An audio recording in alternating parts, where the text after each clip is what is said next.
The Way of Will John. What did you learn about selling? What could you give someone for how to sell themselves better to other people, or to gain that confidence in order to do that? Where does that come from? Man, there's a lot that can be said about this subject. So, at the end of the day, when I really started diving deeper into communication and sales, I realized, man, like this dynamic, really, when you learn it, it's a dynamic that's already at play in the world. You're just now getting insight into what's being communicated, what's being sub-communicated, and all the aspects of it. So now when it's happening, you're aware. But number two, now you have tools in your tool belt that you can utilize. So the first point is this, right? I remember hearing this a long time ago. I don't know who said it. I don't know if it was in a book, but it's a normal saying, but it rings true with this particular example. They say closed mouths don't get fed. I'm sure you've heard that. That's a common saying, actually. Right? No. Closed mouths don't get fed, meaning if you're not out there hyping yourself up, talking about you and your brand, nobody knows it. So if I can even relate this to being younger, I had a fight almost literally in high school for me to get the level of scholarship that I wanted, right? I was getting a ton of looks from, Division II schools and Division IIIs and smaller Division Is. I'm like, nah, I want looks from the big ones.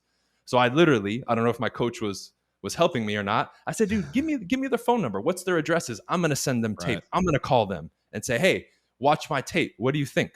That's how I ended up getting a scholarship to where I wanted to go, or at least one of the schools that I would consider, because I took it into my own hands. So the same thing can be said about, athletics or sales. When I go out here, I have to talk to the customers. My first 3-4 years, every day, literally, was me knocking on doors and making calls, going out there and pursuing it. Even if I was the top dog in the world for real estate, I would still be out there shining on social media, talking to people, right? Shaking hands, meeting people, because that's where this thing is. So even if you're still an athlete right now working, you need to be out there talking to agents and talking to coaches, right? I lost count, dude, in high school, even in college, sending it to professional agents and scouts, how many tapes and emails and phone calls that I sent out. I had stacks. Because believe it or not, for everybody listening who's young, we used to use these things called DVDs. DVDs, day, yeah, right? same, bro. I had the same. You sent them all over the place. Got to email them. It was nuts, yeah. And it's funny you brought up the phone. I didn't have a phone until I was 20 years old, bro. So I went through all of high school and everything without a cell phone. So nice. I'm sending out these DVDs. If I was to count up all the money that I spent mailing stuff and writing cards and sending it and then resending them and then calling them again and emailing them, I don't know. I don't know how much money I spent, but it took me giving that extra effort. So the first part is, again, even if you have all the talent in the world, you can't rely on that alone, even with social media. You have to get out there and get it. Now, you brought up people might be hesitant to do it. Well, you have two options. You either do it or you don't. If you don't, your situation stays the same. If you do it, what are some possibilities? You get embarrassed, they tell you no. Or one of the other possibilities, which is just as real, is they give you a little bit of love. They pay attention. You get a scholarship there. You get an offer. They then pass your information to someone else who could use you, and it ends up going to another team or another agent. I don't know. That ball rolling has infinite trajectory to go anywhere, but you don't know unless you go. It's the same thing if we can relate it back to when we were young and we were afraid to talk to a girl at a dance. If you don't talk, you're like everybody else. You do talk to her. You might dance with her. She might become your girlfriend. I don't know. But that first possibility doesn't start until you approach and you go talk to her.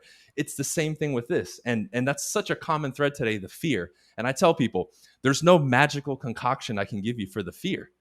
All that is the survival mode of your mind pointing out a potential, in quotes, emotional threat, right? Because our wiring is very primitive, man. Like a lot of people don't know that we fear approaching women as an example, because back in the day, if your ancestors would get rejected in smaller tribes, there was a possibility that no other woman would hook up with your ancestor and then your genes would be weeded out of existence. That's one of the prevailing theories as to why we fear the approach. And because our DNA is so primitive, that hasn't been wired out and caught up to current existence.